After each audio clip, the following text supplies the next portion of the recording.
So horoscope பார்த்து marriage பண்ணலாமா? நல்லா தெரிஞ்சுக்கோங்க. ஹாரோஸ்கோப் பார்த்து மேரேஜ் பண்ணுறது சிம்பிளி வேஸ்ட்டு. நான் எக்ஸ்பிளைன் பண்ணுறேன் அப்படின்னு சொல்லிட்டு. ஓகேவா? இப்போ எக்ஸாம்பிள் நல்லா தெரிஞ்சுக்கணும். நம்ம தமிழ்நாட்டில் எல்லாருமே ஓகே ஹாரோஸ்கோப் பார்த்தா மேரேஜ் பண்ணுறாங்க. அதுக்கு டவுட் இருக்கா உங்களுக்கு? இல்லை. ஓகே. இப்போ எக்ஸாம்பிள் வந்து ஒரு 10 கப்புள் எடுத்துக்குவோம். சரியா? ஹாரோஸ்கோப் பார்த்து ஆவரேஜாக மேரேஜ் பண்ணுற ஒரு 10 கப்புள் எடுத்துக்குவோம் ரேண்டமாக. சரியா? இப்போ நல்லா பார்த்தீங்க அப்படின்னா அந்த 10 கப்புளில் 3 கப்புள் கண்டிப்பாக 5 இயர்ஸ்க்குள்ளே டைவர்ஸ் பண்ணிடுறாங்க. ஆமாவா இல்லையா? 3 வருஷத்துக்கு 5 வருஷத்துக்குள்ளே 3 கப்புள் கண்டிப்பாக டைவர்ஸ் பண்ணுறாங்க. அப்போ ரிமைனிங் எவ்வளோ கப்புள்ஸ் இருக்குது? 7 கப்புள். ஓகே. இந்த 7 கப்புளில் ஒன்று நீங்கள் அந்த 7 கப்புள் ஹாப்பியாக இருப்பீங்கன்னு சொன்னால் கொலை பண்ணிடுவோம் உங்களை. நல்லா போய் அவங்களோட ரிலேஷன்ஷிப் நீங்கள் பார்த்தீங்க அப்படின்னா அதில் 4 கப்புள் எப்படி இருப்பாங்க அப்படின்னா டைவர்ஸ் தான் பண்ணாமல் வந்திருப்பாங்க. பட் ஹாப்பியாகவே இருக்க மாட்டாங்க. டாக்ஸிக்காக இருப்பாங்க. எப்போ பார்த்தாலும் சண்டை போட்டே இருப்பாங்க. அவங்களுக்குள்ளே பிடிக்காது. வீட்டுக்குள்ளேயே வந்து அப்படின்னா ஸ்ட்ரேஞ்சர் மாதிரி தான் வாழ்ந்துட்டு இருப்பாங்க. புரியுதா உங்களுக்கு? அவங்க ஏன் டைவர்ஸ் பண்ண முடியாதுன்னா டைவர்ஸ் பண்ண அப்படின்னா கைண்டாக குழந்தைக்கு எதுவும் இஷ்யூ ஆயிரும், குழந்தை நல்லா இருக்காது, ஆர் டைவர்ஸ் பண்ணால் சொசைட்டி தப்பாக பேசும், அந்த மாதிரி சம் இஷ்யூஸ்னால இன்னமும் 4 கப்புள் அப்படின்னா ரிலேஷன்ஷிப்பில் பேருக்குன்னு இருக்காங்க. பட் கம்ப்ளீட்டாக ஹாப்பியாக இல்லை. ஆக்சுவலாக அவங்க எப்படின்னா இது டைவர்ஸ் பண்ணிட்டே போயிருக்கலாம். சேம் ஒன்று தான். பிகாஸ் நிம்மதியே இல்லாமல் அந்த ரிலேஷன்ஷிப் வாழ்ந்துருக்காங்க. அப்போ இந்த 4 ரிலேஷன்ஷிப்பை கன்சிடர் பண்ணலாமா? கண்டிப்பாக கன்சிடர் பண்ணக்கூடாது. இதையும் தூக்கி போட்டுருங்க. இப்போ ரிமைனிங் எத்தனை இருக்குது? 3 பேர். இப்போ நான் ஒத்துக்கேன். இந்த 3 பேர் உண்மையிலேயே 10ல் 3 பேர் ஹாப்பியாக இருப்பாங்க. பட் நான் என்ன சொல்கிறேன் அப்படின்னா இந்த 10ல் 3 பேர் ஹாப்பியாக இருப்பாங்களா? நீங்கள் ஹாரோஸ்கோப்னால தான் அப்படின்னு சொல்லவே முடியாது. ஏன் அப்படின்னா நீங்கள் ரேண்டமாக ஒரு 10 கப்புள் இருக்காங்க இல்லை, அவங்களுக்கு கல்யாணம் பண்ணி வச்சா கூட அதில் கண்டிப்பாக 3 பேர் ஹாப்பியாக இருப்பாங்க. ஆமாவா இல்லையா? நீங்கள் ரேண்டமாக 10 கப்புள் கல்யாணம் பண்ணிங்க 7 பேர் போயிடுவாங்க ஏதோ இஷ்யூன்னு சொல்லி கண்டிப்பாக 3 பேர் ஹாப்பியாக இருப்பாங்க இல்லை. இப்போ அதேமாதிரி தான் இங்கே ஹாப்பியாக இருப்பாங்க. அப்போ இது எப்படி ஹாரோஸ்கோப்னால தான் ஓகே இவங்க ஹாப்பியாக இருப்பாங்கன்னு சொல்லலாம்? அப்போ இதையும் சொல்ல முடியாது. புரியுதா உங்களுக்கு? இப்போ லாஜிக் படி பார்த்தீங்க அப்படின்னா கண்டிப்பாக 5ல் ஓகே 10ல் 3 பேர் வந்து டைவர்ஸ் பண்ணிட்டு போகிறாங்க. 4 பேர் பேருக்குன்னு வாழ்றாங்க. அவங்க டைவர்ஸ் பண்ணிட்டே போயிடலாம். அதுக்கு ஸோ 7 அவுட்டு 3 ரேண்டம் ப்ராபபிலிட்டி தான். புரியுதா உங்களுக்கு? ஸோ ஹாரோஸ்கோப்பு இருக்கும். ஹாரோஸ்கோப்னால கல்யாணம் பண்ணுறதுனால ஒரு யூஸும் கிடையாது. புரியுதா உங்களுக்கு?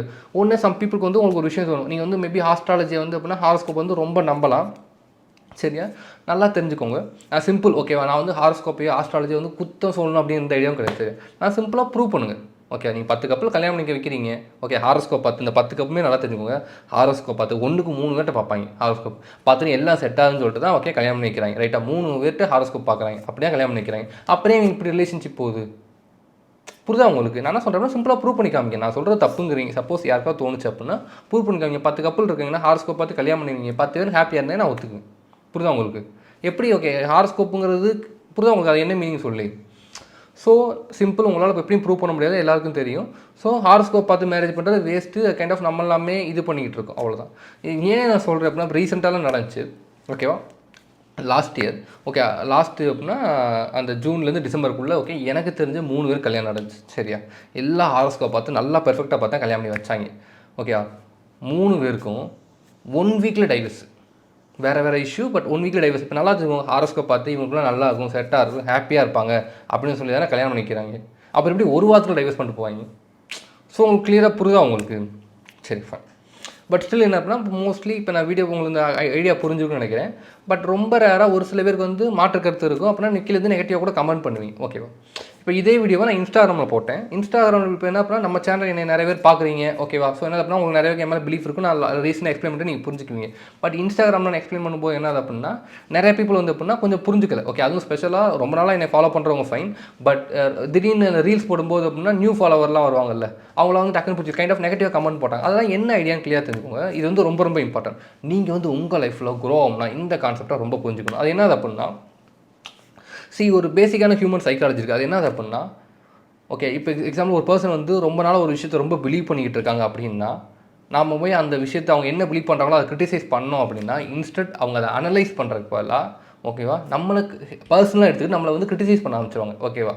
வெஞ்சன்ஸ் மாதிரி பழி அந்த மாதிரி பேச ஆரம்பிச்சிருவாங்க. இப்போ எக்ஸாம்பிள் சொல்லணும் அப்படின்னா நீங்கள் வந்து ஒரு பெரிய ஸ்டாரோட ஃபேன். ஓகேவா? அந்த ஸ்டார் யாருன்னா ரேண்டமாக ஒரு ஸ்டார். ஓகேவா? இப்போ எக்ஸாம்பிளுக்கு ஓகே நான் உங்கள் ஃப்ரெண்டு அந்த மாதிரி இருப்பேன்.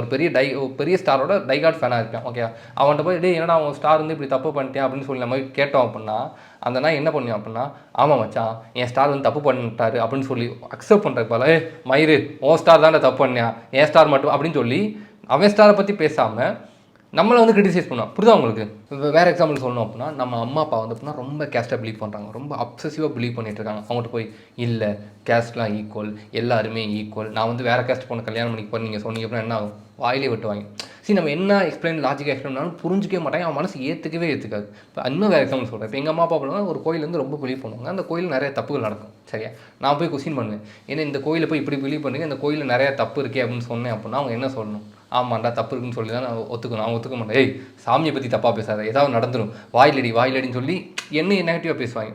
ஸோ ஏன் வந்து என் ஸ்டாரை பற்றி தப்பாக சொன்னால் என்னால் ஏற்றுக்க முடியல, ஏன் வந்து என் கேஸ்ட்டை பற்றி என்னால் தப்பாக சொன்னால் என்னால் ஏற்றுக்க முடியல, ஏன் வந்து நான் ரொம்ப நாளாக பிலீவ் பண்ணுறேன் என் கடவுளை பற்றி நான் தப்பாக சொன்னால் நான் ஏற்றுக்க முடியல அப்படின்னா நல்லா தெரிஞ்சுக்கோங்க. நான் வந்து ரொம்ப வருஷமாக இது உண்மை பெரிய விஷயம் சொல்லி நம்பிக்கிட்டு இருக்கேன். இப்போ நீ திடீர்னு வந்து அப்படின்னா இதை பொய்ன்னு சொன்னால் அவங்களால ஏற்றுக்க முடியாது. ஓகே, அப்போ என்ன பண்ணுவாங்க அப்படின்னா இன்ஸ்டன்ட் அதை மறைக்கிறக்கா என்ன பண்ணுவாங்க அப்படின்னா ஓகேவா அவங்க அதை அக்செப்ட் பண்ணாமல் ஓகே நம்ம மேலே வந்து அப்படின்னா நம்மளை கிரிட்டிசைஸ் பண்ண ஆரம்பிச்சிருவாங்க. இப்போ நல்லா யோசிப்பாங்க, நீங்கள் உங்கள்கிட்ட வந்து ஒரு ப்ராப்ளம் இருக்குது, ஓகே நான் வந்து அதை குறை சொல்கிறேன், ஓகே அப்போ நீங்கள் வந்து அதை ஆமாம் ப்ரோ என்கிட்ட குறைக்குன்னு சொல்லி சேஞ்ச் பண்ணிட்டு மாற்றிக்கிட்டீங்கன்னா பொழைச்சிக்குவீங்க. ஓகே, சேஞ்ச் பண்ணால் பார்த்தீங்கன்னா கடைசி வரையும் அப்படியே ஆவரேஜாக வாழ்வீங்க, எதுலேயுமே லைஃப்பில் க்ரோ ஆக மாட்டீங்க. ஸோ அடுத்தவங்க கிரிட்டிசைஸ் பண்ணால் நல்லா தெரிஞ்சுக்கோங்க. இப்போ நானே இருக்கேன், நான் சொல்கிற எல்லாத்தையுமே நான் என்ன சொல்கிறேன் அப்படின்னா உங்களுக்கு ஃபஸ்ட்டு நம்புங்கன்னு சொல்லவே சொல்ல, சரி நான் என்ன ஒரு விஷயம் சொன்னாலும் சரி ஓகேவா, பட் ஃபஸ்ட்டு பர்சனலாக எடுத்துக்காது சரியா, யார் என்ன சொன்னாலும் சரி ஓகேவா. ஓகே இவங்க வந்து இப்போ ஒரு விஷயம் சொல்கிறாரு, நீங்களாம் ஓனாக எடுங்க, ரிசர்ச் பண்ணுங்கள், அனலைஸ் பண்ணுங்கள், அதுக்கப்புறம் ஃபைனல் டிசிஷன் எடுங்க. ஃபைன், ஓகே ஃபைன், அப்போ இவர் சொல்ல ரைட்னா ரைட்டு சொல்லுங்கள், தப்புனா வந்து அப்படின்னா ப்ரோ நீங்கள் சொன்ன தப்பு, நான் ஆப்போசிட்டாக அந்த தியரிக்கு ப்ரூவ் பாயிண்ட் இருந்தால் இருக்குது அப்படின்னு சொன்னீங்கன்னா இது மெச்சூரிட்டியான விஷயம். ஓகே, இப்போ எக்ஸாம்பிள் ஓகே நான் ஆஸ்ட்ராலஜி பற்றி நான் சொல்கிறேன் அப்படின்னா நான் லாஜிக்கலாக எக்ஸ்பிளைன் பண்ணுறேன், ரைட் எதுவும் லாஜிக்கலாக எக்ஸ்பிளைன் பண்ணால் லாஜிக்கலாக எக்ஸ்பிளைன் பண்ணுறேன். ஓகே இல்லை நீங்கள் ஆஸ்ட்ராலஜி தான் ரைட்டுன்னு சொன்னீங்கன்னா ப்ரூவ் பண்ணுங்கள், என்ன உங்களால் ப்ரூவ் பண்ண முடியும், ப்ரூவ் பண்ணிக்காங்க. 10 கப்பல் இருக்குங்கன்னா ஹார்ஸ்கோப் பார்த்து கல்யாணம் பண்ணுவீங்க, 10 பேர் ஹாப்பியாக இருந்தேன் நான் ஒத்துக்குங்க. அப்படியே உங்களால் பண்ண முடியும் அப்படின்னா ரைட், ஏன்னா அப்படின்னா நீங்கள் மேரேஜ் பார்க்கும்போது எல்லாம் கடைசியாக சந்தோஷமாக இருப்பாங்கன்னு சொல்லி ஆஸ்ட்ராலஜி சொல்லி தான் கல்யாணம் பண்ணிக்கிறீங்க, ரைட்டா. ஸோ உங்களால் ப்ரூவ் பண்ண முடியும்னா அது கரெக்ட். இந்த இன்ஸ்டாகிராம் நடந்துச்சு அப்படின்னா அவங்க எதுவுமே தெரியாமல் அவங்க லாஜிக்லெஸ்ஸாக வந்து கமெண்ட் பண்ணுவாங்க, பிகாஸ் நான் அவங்க பிலீஃபை வந்து டச் பண்ணிட்டேன் அப்படின்னு சொல்லிட்டு. ஸோ கிளியராக புரிஞ்சுக்கோங்க, யார் என்ன சொன்னாலும் உடனே எவ்வளோ பெரிய உங்களோட நீங்கள் நம்பிக்கிட்டு இருக்க ஒரு விஷயம் தப்பு சொன்னாலும் சரி எக்காரத்துக்கு கொண்டு பர்சனலாக எடுக்காது சரியா.